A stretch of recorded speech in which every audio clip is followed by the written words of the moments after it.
Well, hi, hello. How is everyone? Welcome back to another episode of Perfectly Twisted.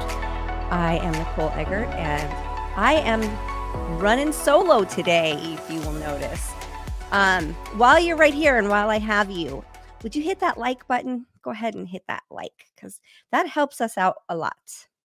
That like helps us out like a lot. The Valley girl in me. So yes, please hit that subscribe too if you're so inclined. And I really, really appreciate it. So, okay, you might notice that I have hair today. Let me explain this for those of you who are watching and not just listening. I have long blonde hair today. I was doing cameos and I realized that people order these for like friends and family and stuff like that for their birthdays, anniversaries, whatever. And I just wasn't sure if they were aware that they would get a bald Nicole. So I thought, to save them that shock factor, that I would put some hair on for them today. And these are actually really funny. They're from Amazon. I can put it on my Amazon store. If anybody is interested in anything like this, they're actually hats with hair. So if I take the hat off, it's bald me. And the reason I do that instead of a wig or anything else is because when I wear something on top of my head, like I wore a head wrap the other day, and people don't realize like the hair follicles are so sensitive. So it was kind of annoying to wear anything on the head. It gives me a little bit of pain. So that's why I like to go bald. And then these hats are great because it doesn't put any pressure on my head. So that's my hair story. And they're like $25 on Amazon. I think it's well worth it. So I do have a great product alert. In true transparency, I was sent this product by this company, and they're called Good Molecules. Now, chemotherapy can do really weird things to your skin, so I'm not inclined to just go trying something new, although because I have what's working for me and I just don't want to mess with it, but we had heard of this company, and they're kind of similar, I want to say, to like The Ordinary, if you guys are familiar with that, where it's affordable, great skincare, clean. But this is Good Molecules. That is their moisturizer. It is their lightweight daily moisturizer. This whole tube, by the way, goes for $12, which is, I say, a steal, especially in today's market. So what I did is I gave all the products to my daughter to use because she's 12. And if you hadn't heard me say it before, she has a real appreciation for good products. So the two that really stood out to her, and I had to agree with her by looking at her skin, was the lightweight daily moisturizer. And then this one was pretty unbelievable. The Yerba Mate Wake Up Eye Gel in this little tube. I hope out there you can see that. And this little one goes for $6. $6 for this tube, and you only need a little tiny amount. But kids in the middle school, they like to stay up late and they have to wake up early. And so sometimes she does get dark circles, and she used this. And I have to say, I saw a difference. I really did. And so did she. So Good Molecules, you can get them on Amazon. You can buy it at Ulta. You can get it from their website. But I highly recommend. The price point is great. The product is great. It's clean. It's all the good stuff that we're looking for. And so I gave them a good review for the free products. And I'm being honest about it. I wouldn't do that if I didn't like it. So I'm excited to try it myself once all of this is over. But speaking of middle school, oh my God, do any of you have middle school age children? I mean, or do you even remember when you were in middle school? It is like the most awkward, hardest times. And I remember that from my oldest too. And my little one was like in tears last night, and my heart was just breaking for her because at this age, kids they're lacking such self-awareness, and they're like overly self-aware. So they're really awkward. And I don't know, she just was really close with this one girl, and all of a sudden it seems like maybe not so much. And my child is highly sensitive, a huge empath, cares about how everybody feels. And there's just not a lot of kids at that age out there like that. So my heart was breaking for her. And I was just, reminding her. And I put a note in her lunch that I made for her today to remember. And this is a good message for all of us to just really be aware of that inner dialogue. I told her when she sat down at lunch, because her thing was she was feeling lonely. I said, here's the thing is that you're at school to learn and get an education. You're not there for a social life. Those are just some perks once in a while that come along with it. But you really have to watch your inner dialogue. And so I said, if you're sitting there and you're feeling lonely, I want you to focus on all the things you do have and all the things you're grateful for, and that you are enough. You are enough, even just sitting there, even if you're sitting by yourself, you're enough and you're doing the right things and you have everything to be thankful for, everything to be positive about, and that this too will pass. There's ebbs and flows in life. And in those moments when you feel lonely, it's such a good learning curve to learn that you can get through it and you can still be grateful and confident and happy, and to focus on that. And as soon as the dialogue comes in, but like, look, they're over there having fun and I'm over here, you have to cut it and you have to look at something else, change your eyesight, change your mindset. And so I really hope she's doing good. She texted me and said, thank you so much for the note in her lunch. So she snuck a text in there. So I know at least she got it and maybe it helped just a little bit. But man, those are such awkward ages, aren't they? 7th grade. Whew, it's a doozy. It's a doozy and my heart breaks for her. It really does. But on to the next thing, how I spent my morning besides trying to soothe my 7th grader and doing cameos with wig getting caught in my hair, my lip gloss. I was on the phone with trying to get medical appointments. Now, I just had my 4th round of chemo, and that's supposed to be the final one in this protocol, and then I was supposed to do another 4 of a different kind of chemo. And my doctor had been saying what he wanted to do is do the 4th treatment, give it 2 weeks to do its thing, and then in that week between my next chemo appointment, get in my mammogram, my ultrasound, my PET scan, and my MRI. Well, they're all at the same company, and it's just one phone call. An hour and a half, I want to say later, I have 3 of the 4 appointments. And it all just leads me back to why I want to do why I wanna have an organization to help people like myself who are going through something like this, and you don't have any help and you don't have anybody to help make these phone calls, because lucky for me, I'm able to do them. It's hard and it's draining. I have to be honest. I've been really tired lately, so it really adds to my exhaustion and my stress, which isn't good. But some people who are just, like, sick, I mean, really, really sick and throwing up and like can't eat and can't get up and can't do things for themselves at this time. How are those appointments supposed to happen? How is that supposed to be made? So if there's anybody out there listening that has experience with nonprofits or wants to get into doing a nonprofit, please message me. Please message, because I would love to partner up or hear advice or get tips or whatever to get this started, because I really want to do this when I'm done, for especially single parents. You've got kids to take care of. You might be sick as a dog and you cannot sit there for this long. And that's, I still have to get on the phone and do it again for the PET scan that I wasn't. And to boot, some of these, I have to drive 40 miles to go get this test done. And there was only one available time.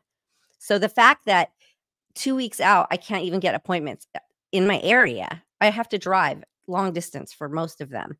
And that's a whole other issue. Luckily for me, I'll be able to do it. I'll be able to get myself there. But I really, really sympathize for people. And it actually is mind blowing on how other people can do this when they're not feeling well and they don't have the energy like I have. And I wonder how many people don't get it done, and then their health falls, by the wayside. I mean, it's just, I don't know.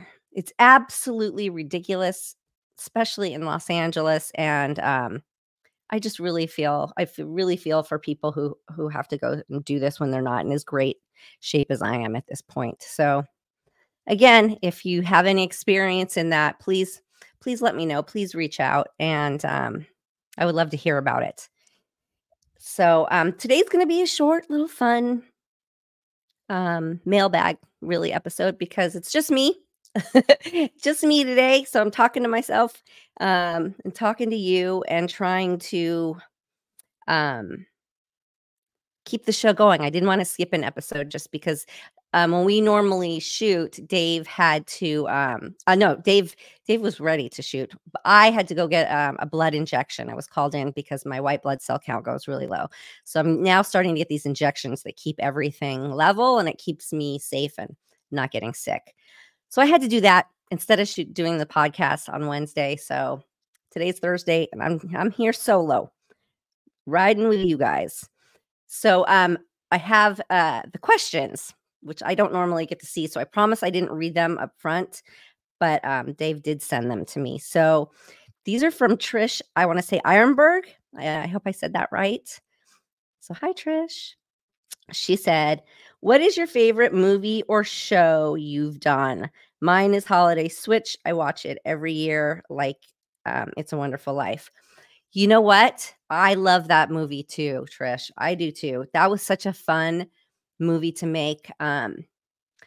Holiday Switch, I'll tell you, I was like in a really kind of bad, dark place in my life, not really dealing with my demons at that point.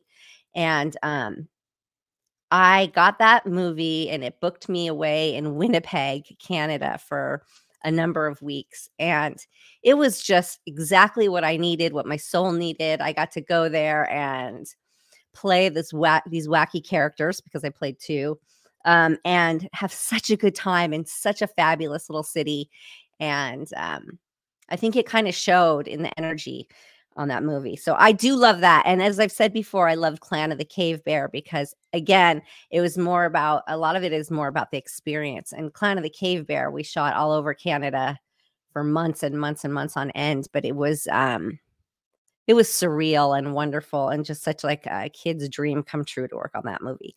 So Clan of the Cave Bear and, Holiday Switch, those are 2 of my faves, although I like a lot of them, but those are 2. Um, she says, "Were you afraid when they accessed your port for the first time?" I was, and my doctor gave me lidocaine. Okay. Okay, so I've been open about this. I hate the whole idea of the port. I still hate the stupid port. Just the other day, I had to have the nurse cut because the inside stitches were poking through my skin. Like, this is how much my body hates the port. It was pushing it out. So we had to go and cut them. So it still bugs me to death. I hate this thing. And I'll tell you, I wasn't really afraid of it getting accessed until they pulled out that huge needle. I did not realize it looked like it's like a thumbtack is what it looks like. It looks like a long tack, and it's thick. And so when they said take a deep breath, I definitely took a deep breath, but it did not hurt. It did not really hurt so much, and I don't feel it when they pull it out. So that was a big relief.